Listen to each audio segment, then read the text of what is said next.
Hey there survivors, and welcome back to a brand new video. Now today we are going to be going through the brand new update that did go live for ARK Survival Ascended, and it's some pretty big stuff, so you guys are going to want to listen to this. Now apparently this side of the update ended up getting delayed because they wanted to focus on something which we're going to be reading through in today's video, but it gives you more time to prepare to ensure that your dinos don't get completely destroyed. So anyway guys, if you enjoyed today's video, feel free to drop a like and subscribe. We are only 13 days away from Genesis Ascended Part 1, so I hope you guys are getting ready for the brand new DLC and the Bob's True Tales Tides of Fortune. We're going to be diving in with the patch now, and this is going to give you a bit of an understanding about what's going on. So official network survivors, and this applies to unofficial as well because there's going to be server settings for this too. This is all going to help improve performance. We'll be deploying a patch tomorrow to address an issue where dinos can be stacked too densely in a small area, causing significant server and client performance issues. This change may destroy dinos in extreme stacking cases, specifically where 30 plus creatures are stacked within a roughly a 1 foundation sized radius. To avoid losing creatures, please spread them out any tightly stacked dinos before the patch goes live. Now the patch went live, but it's been delayed to focus that they explain the reason for this, and I'll show you guys that now. So let's quickly read through the patch notes so you can see what was in it. This was a minor version for servers and Steam clients and obviously Xbox, Windows and PlayStation.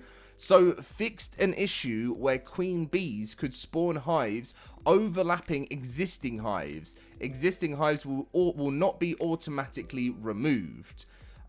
Planning structures are intended as a temporary building guide and will now continue to decay even while players are nearby. Note that the decay timer will currently look like it's not counting down, and they added an ini option for unofficial servers to disable planning structure decay, which is prevent plan structure decay reset equals true. Now basically this was one of the things that was pretty crazy. So they added planning mode, which by the way was brilliant. I really like planning mode.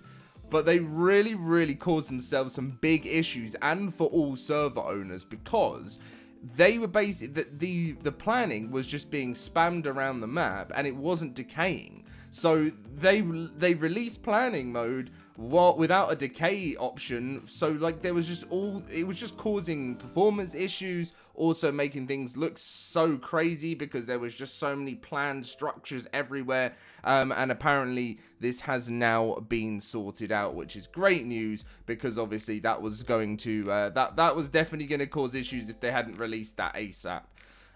Fix counting cryo fridge and vaults as 2 structures for nearby structure limits. Fixed an issue where cryopods and vaults were incorrectly counting as 2 structures towards nearby structure limits.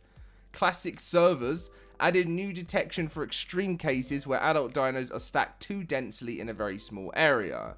This is intended to address only severe stacking cases, and they've added a configurable ini option for the unofficial servers, which we will, if you play on the LoadedCrysis cluster, please be prepared because we will be enabling Dino Stacking Detection. This will mean if you do have dinos all stacked together in literally a 1 foundation, this will destroy them.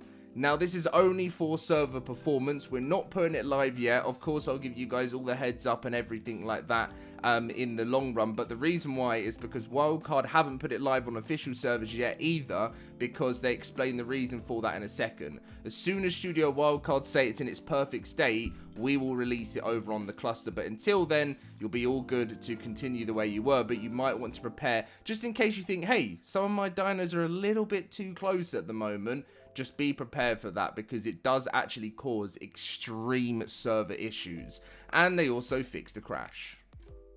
And here you can see, this actually reminds me of when they added in the mesh detection into the game, because they had to get everything perfect. Because beforehand, if you guys remember the OG days of ARK, there was no mesh detection and literally anyone could do whatever they want. And I'm not saying that it's perfect yet in Survival Ascended, but there is still some form of detection that will work. So official network survivors, and this works for unofficial as well, we're holding off on enabling the Dino Stacking Detection changes on the official network with today's update, while we continue fine-tuning them for the live environment.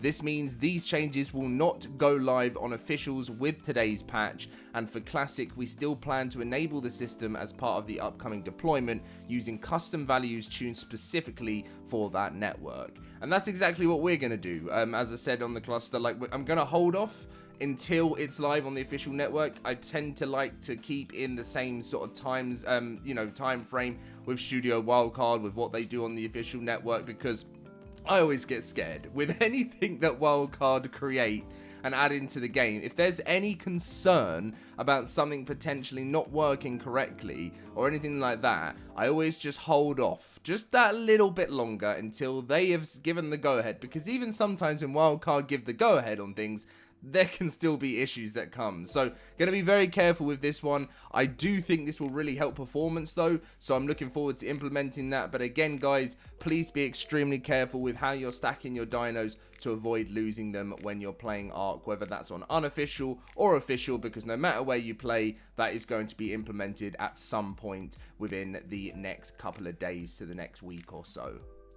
So it is Community Crunch Day, and this will be Community Crunch number 511. Last week, obviously, we saw the beautiful Therizinosaurus TLC concept, and obviously we don't know when the Therizinosaurus will be going live yet, but with the update, it's probably going to be after Genesis at some point, but it looks absolutely fantastic.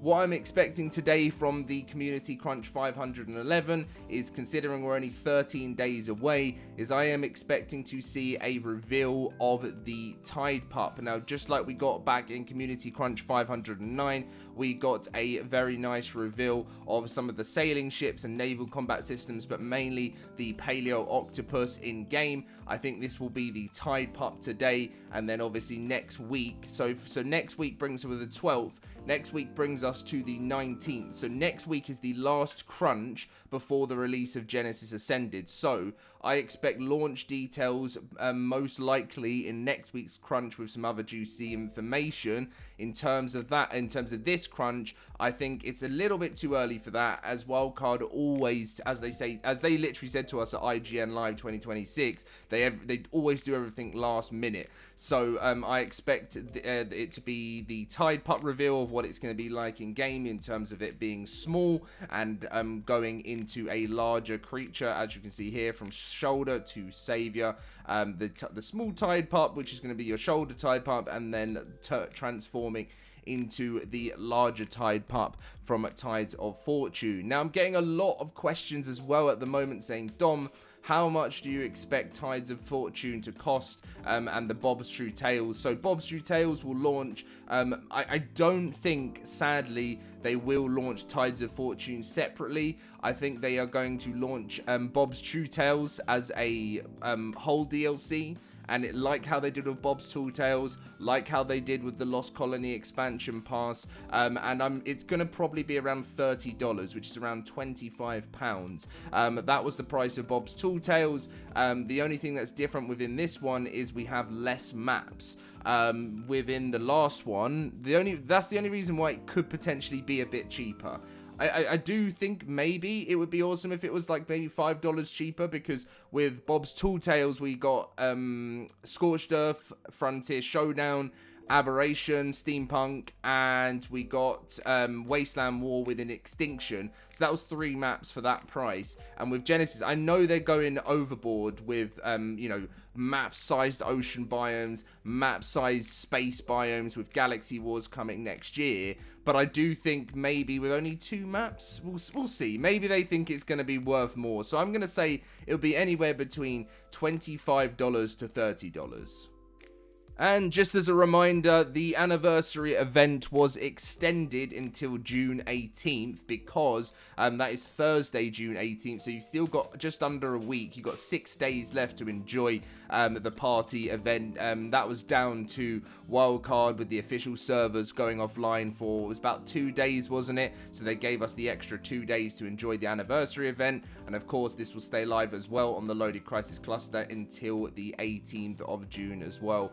So you'll have that to enjoy for another week. And then after that, the next event will be the Summer Bash. The Summer Bash is of course, the summer event, which comes every single year, and it usually starts at the beginning of July. So most likely, we'll have Genesis launch, and then sort of, usually it's like the 2nd, which is a Thursday. So it could potentially, it'll either be June 30th or June 2nd, is my guess, where Summer Bash will go live, and we'll have all the summer-themed excitement. And then after Summer Bash, there's pretty much like no events all the way up until the later part of the year. So you have to make the most of these, you know, the anniversary event, the Summer Bash and everything.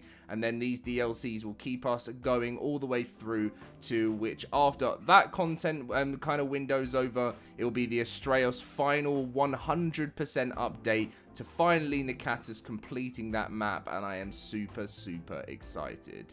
Anyway, survivors, thank you for watching today's video. Thank you for supporting, and I will see you in my next video coming up very soon, which will be the crunch. See you guys then.